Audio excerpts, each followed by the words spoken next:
प्रकाश मिश्रा आप सभी का पीएचडी मैथ्स क्लास में वेलकम करता हूं और हम लोग आज की क्लास में रेशियो को पढ़ने वाले हैं। और सबसे पहले रेशियो का हम लोग एक इंपॉर्टेंट क्वेश्चन करेंगे, फिर इस चैप्टर के सभी बेसिक्स को समझेंगे। तो आइए शुरू करते हैं अपनी क्लास को। पहला क्वेश्चन क्या दिया गया बच्चे आपको? क्या कहता है क्वेश्चन कि ए के साथ बी प्लस सी का रेशियो 2:3 है और बी के साथ सी प्लस ए का रेशियो ये दिया गया 3:4 ऐसा है। और फिर आपसे क्या पूछा जा रहा है बच्चे कि ए के साथ बी का रेशियो और फिर सी का रेशियो फाइंड करें। समझ पा रहे? तो सबसे पहले इस वीडियो को स्टॉप करके आप एक बार खुद से लगा लें। यदि कर पा रहे हैं तो अच्छी बात है, नहीं कर पा रहे तो फिर इस सॉल्यूशन को देखिए कैसे करना था वो देखो बच्चे। 2 + 3 को प्लस करो, 2 और 3 को जोड़ोगे तो 5 आ जाएगा बच्चे। 3 और 4 को प्लस करेंगे तो कितना आएगा? 7 आ जाएगा। अब देखना ये 5 है क्या। यदि मैं इस 5 को समझूं तो 5 था क्या बच्चे? तो ए का अनुपात और बी और सी का योगफल था। नहीं, ए बी और सी का ये कहीं ना कहीं योगफल है। ए प्लस बी प्लस सी ये इसका वैल्यू था बच्चे, तीनों का योगफल था। ये जो 7 है बच्चे ये क्या है? यहां देखो दूसरे स्टेटमेंट में बी और सी प्लस ए को एक साथ जोड़ रखा। यदि मैं तीनों को प्लस कर दूं तो यहाँ फिर से मुझे क्या मिलने वाला है? बी प्लस में सी प्लस बी, ऐसा आपको मिलने वाला है। अब देखो दोनों स्टेटमेंट में यहाँ भी a प्लस बी प्लस सी है और यहाँ भी b प्लस सी प्लस ए है तो ये भी a b c। तो इन दोनों का सम क्या होना चाहिए? इन दोनों का योगफल क्या होना चाहिए? बराबर होना चाहिए। तो आपको इसे करना पड़ेगा, रेशियो में नहीं था, ऐसा हम करेंगे। कैसे करोगे बच्चे? तो इसको 7 से गुणा कर दो और इसको 5 से करो। नहीं, ऐसा करने वाले। देखो 7 से 5 को करें तो कितना मिलेगा बच्चे? यहाँ 35 मिल जाएगा और यहाँ पे कितना मिलेगा? 35। इस तरीके से हम लोग इसको इक्वल करेंगे। अब यहाँ 7 से बच्चे क्या, तो यहाँ करना पड़ेगा। 7 से 2 को करो तो 14 और 7 से 3 कितना बच्चे? 21। दोनों को प्लस करना, देखो 35 इस बार आपको मिलने वाला है। नहीं, अब जरा 5 से करो, 5 से 3 को करें तो 15 और 5 से 4 को करोगे कितना बच्चे? 20 और प्लस करके देखना 35 आपको मिलने वाला है। समझ पाए? तो जो 14 है ये किस चीज को शो कर रहा था? ये ए को शो कर रहा है। नहीं, बी और सी के लिए तो 21 है, तो आप ये नहीं बता सकते कि बी का वैल्यू कितना है और सी का वैल्यू कितना है। हाँ, ए की वैल्यू आप श्योरिटी के साथ बता सकते हैं कि ए के लिए कौन सा अनुपात आ रहा है बच्चे? 14। बी के लिए वैसे आप क्या बता सकते हो? बी के लिए कौन सा अनुपात आ रहा है? 15। तो ए और बी का वैल्यू हम लोग लिखने वाले, ए 14 हुआ और बी कितना बच्चे? 15। यदि इन दोनों को मैं सम कर दूं, दोनों को जोड़ दो बच्चे, तो कितना मिलने वाला है? 29 मिलने वाला है आपको। टोटल आपने कितना बनाया था? 35 बना था। इस टोटल में से यदि मैं 29 को माइनस कर दूं तो जो रह जाएगा वो किसका हिस्सा रह जाएगा? टोटल 35 था अपने पास, तीनों का योगफल कितना था? 35 था। उसमें से दो हम लोगों ने 29 बना ली, तो तीसरे को कितना बनना पड़ेगा बच्चे? माइनस करेंगे और ये क्या आएगा बच्चे? 6 आएगा। समझ पा रहे हैं? तो ये क्वेश्चन बहुत इंपॉर्टेंट है, लगभग सभी एग्जाम में पूछे गए हैं, तो आप इसे समझ गए हैं। आइए बच्चे अब हम लोग रेशियो के बेसिक को समझते हैं।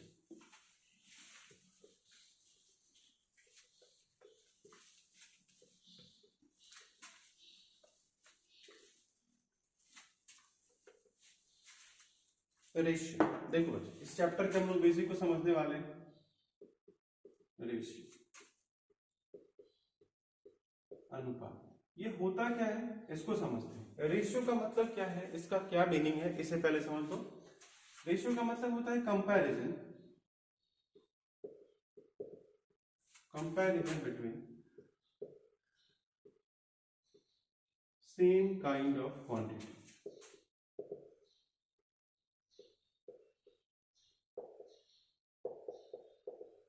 समझ पाए? Comparison between same kind of quantity, इसका मतलब ये था कि समान प्रकार के मदों की तुलना, समान प्रकार के मदों की तुलना। समझ पा रहे? जरा इसको समझो, तुलना का मतलब क्या है। जैसे ए एक नंबर है मेरे पास, ए के लिए कहा गया ये 20 किलोमीटर था। एक दूसरा वैल्यू है मेरे पास बी जो कि 40 किलोमीटर। समझ पा रहे? अब आपसे कहा जा रहा है कि ए और बी का अनुपात निकालो।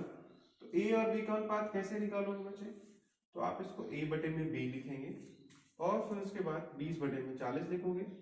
दोनों में क्या था बच्चे? किलोमीटर, यहाँ भी किलोमीटर था। इसको कैंसिल आउट करेंगे, 0 बचे 2 बार में, और मुझे कट के क्या वैल्यू दे रहा है बच्चे? 1 बटे में, तो 1/2। तो कैसा अनुपात आ रहा है बच्चे? ए और बी का कैसा अनुपात मिला आपको? 1:2 मिला। नहीं, तो ये इसकी तुलना होगी। अब तुलना कैसे, क्या कह सकते हो आप ऐसा कह सकते हैं कि बी में जो डिस्टेंस है बच्चे, बी में जो दूरी तय हो रही थी, जो बी का डिस्टेंस होता है वो ए के डिस्टेंस से क्या होता है, डबल होता है। नहीं तो ये इसकी तुलना होगी, जो बी है वो ए का डबल है। तो ये हम लोग कंपैरिजन करते हैं, और कंपैरिजन करने में क्या करना होता है, जो कॉमन फैक्टर होता है बच्चे, जो दोनों में कॉमन है उसे कैंसिल आउट कर देना होता है। समझ गए। अब एक और इसमें बच्चे मैंने वर्ड लिखा है सेम काइंड। इस सेम काइंड का मतलब समझो। सेम काइंड का मतलब ये था कि यदि हम यहां से वैल्यू को सेम काइंड नहीं रखे तो देखो कैसा होने वाला। मान लो ए 20 किलोमीटर आया और बी के लिए मैंने 40 किलोग्राम ले लिया। समझ पा रहे। अब आपसे पूछा गया find the ratio of A and B. अब आपसे पूछा जाता है ए और बी का अनुपात निकालें, तो आप इस अनुपात को नहीं निकाल सकते, क्योंकि एक किलोमीटर में था और दूसरा किलोग्राम में। समझ पा रहे। तो आप इस अनुपात को नहीं निकाल सकते, क्योंकि दोनों अलग अलग क्वांटिटी है। जब भी हम तुलना करेंगे तो दोनों का सेम यूनिट में होना बहुत जरूरी है। समझ पाए। और सेम यूनिट के होने के बाद भी हम लोग तुलना कर सकते हैं। इज इट क्लियर बच्चे। आओ नेक्स्ट समझते हैं बच्चे।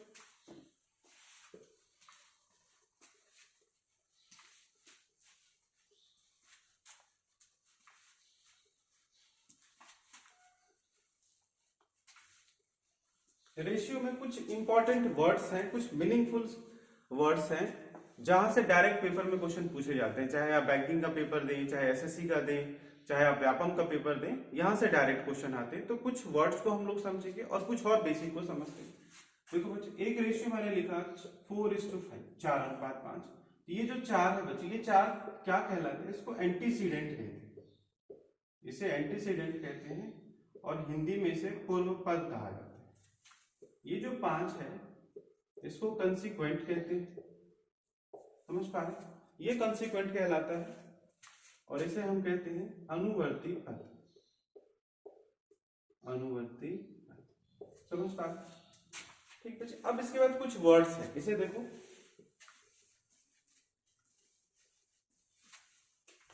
एक वर्ड है बच्चे डुप्लीकेट रेशियो।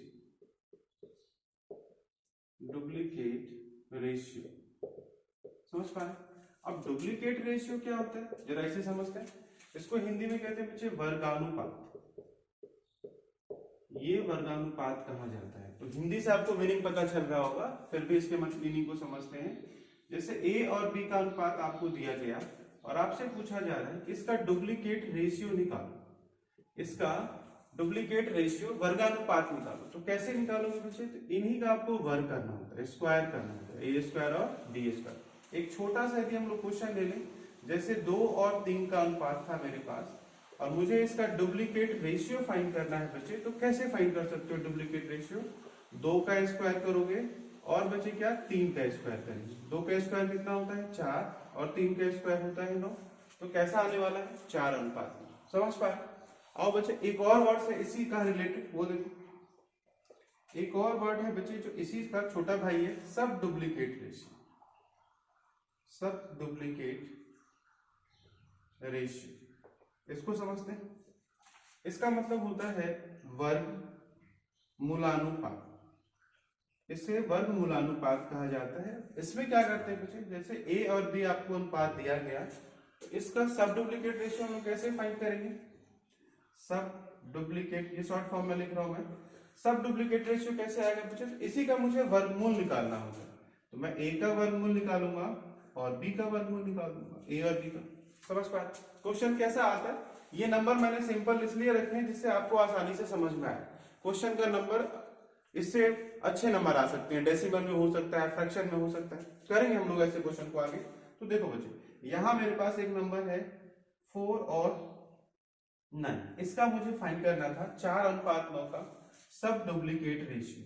तो कैसे फाइंड करेंगे बच्चे, 4:9 का सब डुप्लीकेट रेशियो। इसको फाइंड करने के लिए आपको 4 का वर्गमूल निकालना है और क्या बच्चे, तो 9 का वर्गमूल निकालना है, और ये कितना आने वाला है 2:9। समझ पाए। तो बहुत ही सरल है। यदि आप मीनिंग को समझ गए, वर्ड समझ गए, तो एक क्वेश्चन तो श्योर है आप कर लोगे। इसमें कुछ भी और आपको मैथ्स नहीं लगाना है। ठीक बच्चे, आओ कुछ और वर्ड्स देखते हैं।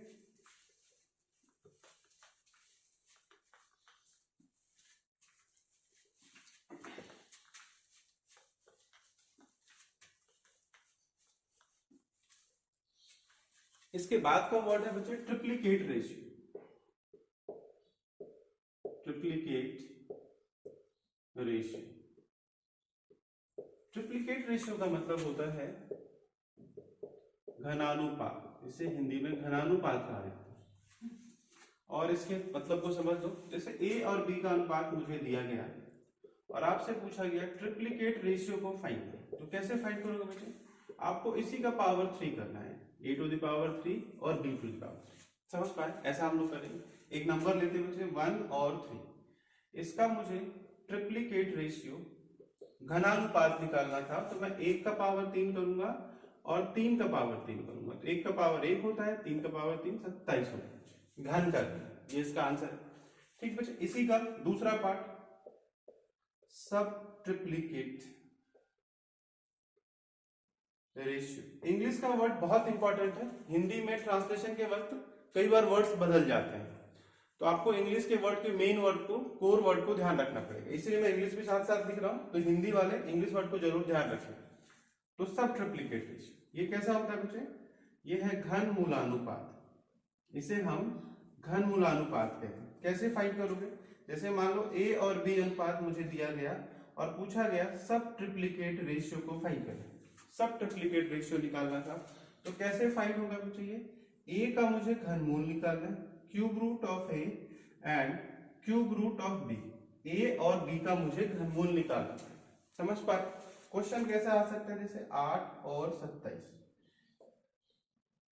8 अनुपात 27 का सब ट्रिप्लीकेट रेशियो पूछा जाए तो कैसे निकालोगे बच्चे सब ट्रिप्लीकेट रेशियो? तो हम लोग 8 का पावर थर्ड रूट करेंगे, पावर नहीं थर्ड रूट करेंगे, और यहाँ 27 का थर्ड रूट निकालेंगे।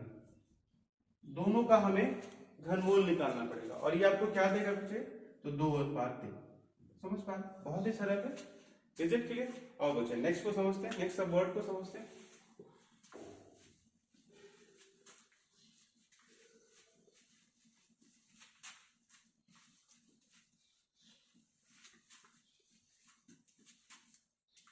अगला वर्ड है बच्चे जो बहुत इंपॉर्टेंट है, इनवर्स रेशियो। यहां से क्वेश्चन आते हैं, इनवर्स रेशियो। इनवर्स रेशियो, और इसे हिंदी में कहा जाता है वित्त क्रमानुपात। इसे हम लोग वित्त क्रमानुपात कहते हैं। नहीं, इसका मतलब क्या है? ये देखो, ए और बी का रेशियो है बच्चे, और आपसे पूछा गया find the inverse ratio. Inverse ratio यदि मुझे फाइंड करना है, तो यदि दो ही पद होते, दो ही टर्म होते, तो बहुत आसान है इसको निकालना। कैसे करोगे चेंज बच्चे? तो ए और बी था, तो बी को फर्स्ट बना लेंगे और ए को सेकंड बना लेंगे। समझ पा रहे? लेकिन ये आया कहां से? ये कैसे पॉसिबल हुआ उसे समझो, ये कैसे आ रहा? तो जब भी आप व्युत्क्रम निकालते हैं बच्चे, तो व्युत्क्रम का मतलब होता है रेसिप्रोकल। नहीं, व्युत्क्रम का मतलब रेसिप्रोकल करना होता है। तो यहाँ बच्चे नहीं कुछ है, तो ए में क्या था बच्चे? अपॉन में 1, और बी अपॉन 1 हमेशा होता है। यदि मैं इसका व्युत्क्रम निकालूंगा तो मैं क्या लिखूंगा? एक ए बटे में 1 1 था, बी बटे में 1 है, तो आपको 1 बटे में ए और फिर क्या 1 बटे में बी, ऐसा लिखना पड़ेगा। ये व्युत्क्रम हो गया। किसी भी संख्या का व्युत्क्रम जब हम निकालते हैं किसी भी पद का, तो अंश और हर का प्लेस चेंज हो जाता है। न्यूमरेटर डिनोमिनेटर हो जाता है, डिनोमिनेटर न्यूमरेटर हो जाता है। अंश और हर को बदलना होता है। तो यहाँ बच्चे कुछ नहीं था, एक तो है, एक तो हमेशा होता है किसी भी संख्या के अपॉन में, तो एक से हमने एक को ऊपर कर दिया, एक को नीचे कर दिया। अब बच्चे इसे सिंप्लीफाई करना पड़ेगा। कैसे सिंप्लीफाई करोगे? तो अपॉन में कभी भी रेशियो नंबर नहीं रखता। रेशियो का जो स्टैंडर्ड फॉर्म है वो कहता है कि आप उसको सिर्फ एक लाइन में लिखें। समझ पा रहे? सिर्फ न्यूमरेटर में लिखें, सिर्फ अंश में होना चाहिए। हर में रेयर होता है, हर का स्टैंडर्ड फॉर्म नहीं माना जाता। तो आप इस ए और बी को कैंसिल आउट करेंगे। कैसे कर सकते हो बच्चे? इसे गुणा करना पड़ेगा मुझे ए इंटू में बी, ए बी से, एलसीएम से। इस ए और बी का एलसीएम क्या होता है? A B. तो हम इसे ए बी से गुणा करेंगे। तो ए बी से बच्चे दोनों को गुणा करोगे, तो ये ए बच्चे जब मैं यहाँ ए बी से गुणा करूंगा तो ये ए इस ए से कट जाएगा, और जब मैं इसको ए बी से गुणा करूंगा तो यहां से ये बी इस बी से कट जाएगा। समझ पाए? तो मेरे पास आएगा क्या मुझे? कौन सा रेशियो? तो बी अनुपात ए, ऐसा आ गया। समझ पाए? तो ये इसका मेथड था। दो नंबर में तो हम लोग फाइंड कर सकते हैं दो संख्याओं का। जब तीन से ज्यादा संख्याएं हो तो आपको फिर यही प्रोसेस करना पड़ेगा। एक हम लोग क्वेश्चन करने वाले हैं, उसका भी देखो।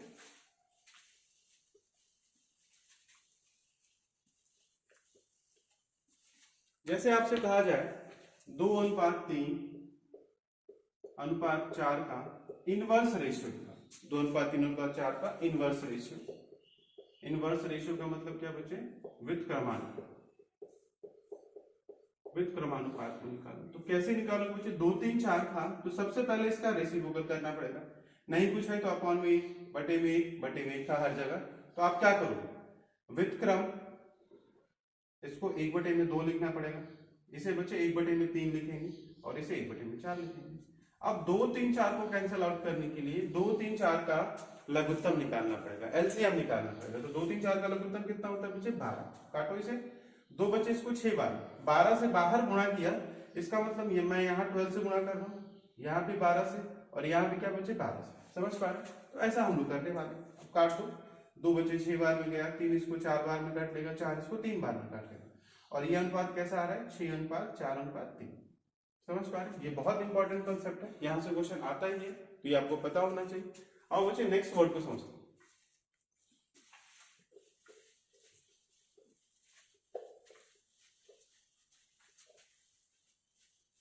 नेक्स्ट वर्ड है बच्चे रेशियो में इक्विवेलेंट रेशियो। इक्विवेलेंट रेशियो नहीं, इसको क्या कहते हैं बच्चे? ये होता है समतुल्य अनुपात। इसे समतुल्य अनुपात कहा जाता है। नहीं, अब समतुल्य अनुपात को समझते हैं, ये क्या होता है? जैसे 2:3 है, एक छोटा सा एग्जांपल लो। 2:3 है बच्चे, इसको आप क्या लिख सकते हैं? इसको आप 2/3 लिख सकते हैं। अच्छा, इसे ऐसा मैं लिख सकता हूँ 4/6। 2/3 को 4/6 लिखा जा सकता है। एक बार आप 2 से डिवाइड करो, फिर से आप यहाँ पहुंच जाओगे। तो कोई फर्क आया? नहीं आया। आप इसे 20/30 लिख सकते हैं क्या? लिख सकते हैं। 0 को कैंसिल आउट करो, फिर से यहाँ पहुंच जाओगे। और आगे बच्चे एक्सटेंड करो तो 200/300 में लिख सकता हूँ। नहीं, इस तरीके से हम बहुत सारे फ्रैक्शन लिख सकते हैं और बहुत हम रेशियो बना सकते हैं। तो एक रेशियो का बहुत सारा इक्विवेलेंट रेशियो बनाया जा सकता है। बहुत इक्विवेलेंट रेशियो को हम फॉर्म कर सकते हैं। कर क्या रहे हैं बच्चे? हर बार न्यूमरेटर और डिनोमिनेटर में कॉमन नंबर से मल्टीप्लाई हो रहा है। ये जो दोनों पद हैं, इस दोनों में आपको एक समान संख्या से गुणा करना है। हम गुणा करते चले जाएंगे और नया नया रेशियो हमें मिलेगा, लेकिन वो रेशियो वही रहेगा बच्चे। जो 2:3 है, ये किसके इक्वल है? 4:6 के। ये किसके बराबर है बच्चे? 20:30 के। ये किसके बराबर है बच्चे? 200:300 के। समझ पा रहे? संख्याओं का फेस बदला है, लेकिन अनुपात अभी भी वही है, रेशियो अभी भी वही है, बस इनका चेहरा बदल गया। तो इस इक्विवेलेंट रेशियो को बच्चे हम इस तरीके से फाइंड कर सकते हैं। और इस इक्विवेलेंट रेशियो से एक बहुत इंपॉर्टेंट रूल हमें मिलता है, आप इसे बिल्कुल नोट डाउन कर लें। रूल वन आपको क्या मिल रहा है बच्चे? किसी भी अनुपात को, संख्या किसी भी अनुपात का हो, आप उसे समान संख्या से गुणा कर सकते हैं। नहीं, और उसके अनुपात में कोई फर्क नहीं पड़ेगा। जैसे मान लो मेरे पास है 11:12 ऐसा, और यदि मुझे आवश्यकता है इस नंबर को चेंज करने के लिए, तो मैं क्या कर सकता हूँ? दोनों को 2 से मैं मल्टीप्लाई करके 22 और 24 ऐसा लिख सकता हूँ। तो मुझे जैसी जरूरत होगी उसके अकॉर्डिंग हम क्या कर सकते हैं बच्चे? इसको गुणा कर सकते हैं। तो रेशियो की एक बहुत अच्छी ये प्रॉपर्टी है बच्चे कि आप किस चीज के लिए अलाउ होते हैं? तो गुणा करने के लिए अलाउ है, आप गुणा कर सकते हैं। इसको हम लोग बहुत यूज करने वाले हैं आने वाले क्वेश्चन में। ठीक बच्चे, दूसरा पार्ट देखो और कैसे फाइंड कर सकते हैं इक्विवेलेंट रेशियो निकालने का एक और तरीका बच्चे। एक डिफरेंट, ये तो बच्चे हम लोगों ने मल्टीप्लाई करके निकाला, ऐसे इसे हम लोग डिवाइड करके भी निकाल सकते हैं। जैसे मैंने लिखा बच्चे 400/500। ये किसके इक्वल है बच्चे? इसको ऐसे लिखा जा सकता है 400/500 ऐसा था। देखो उसे कैंसिल आउट करो तो यहाँ मुझे क्या मिलने वाला है? 4/5 ऐसा मिल गया। तो हमने क्या किया बच्चे? यहां से इक्वल इस 400 से इस तरफ हम कैसे आ रहे हैं बच्चे? यहां हम कैसे पहुंच रहे हैं? तो 100 से डिवाइड करके। नहीं, ये जो 4 और 5 का अनुपात आपको मिल रहा है, 4/5 का मतलब क्या? 4/5। तो यहां से हम यहाँ कैसे पहुंचे बच्चे? 100 से डिवाइड करके। तो जैसे हम मल्टीप्लाई कर सकते हैं वैसे भाग भी दे सकते हैं। यदि आपने भाग दिया तो रेशियो पे कोई फर्क नहीं पड़ने वाला, चाहे किसी भी नंबर से आप डिवाइड कर दो। तो जो दूसरा इंपॉर्टेंट रूल है बच्चे कि रेशियो में सभी टर्म्स को एक समान संख्या से हम डिवाइड कर सकते हैं। समझ पा रहे? इसका मतलब मान लो 13 और रेशियो में 17 है, तो आप इसके इक्वल में क्या लिख सकते हैं? इसके इक्वल में लिखा जा सकता है 13 डिवाइड में 2 और क्या बचे 17 और डिवाइड में 2। दोनों को यदि मैं 2 से डिवाइड करूंगा तो वही रेशियो फिर से मुझे आने वाला है।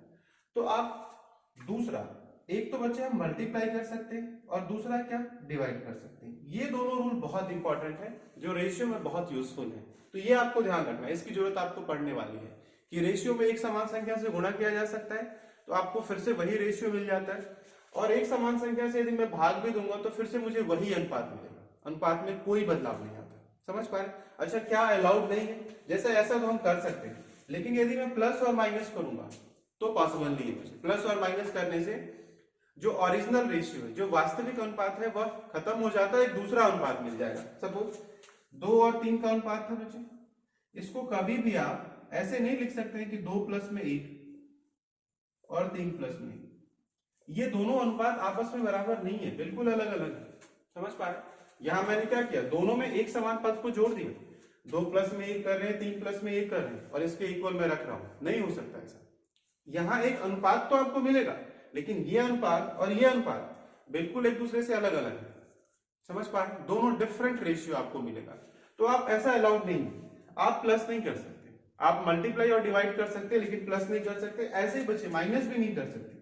2 और 3 का अनुपात ये कभी भी इक्वल नहीं हो सकता 2 माइनस 1 और 3 माइनस 1 के अनुपात। समझ पा रहे? तो माइनस और प्लस आप रेशियो के साथ नहीं कर सकते, मल्टीप्लाई और डिवाइड कर सकते हैं यदि आपको वही रेशियो चाहिए। थैंक यू बच्चे, आज की क्लास यहाँ तक। Thank you.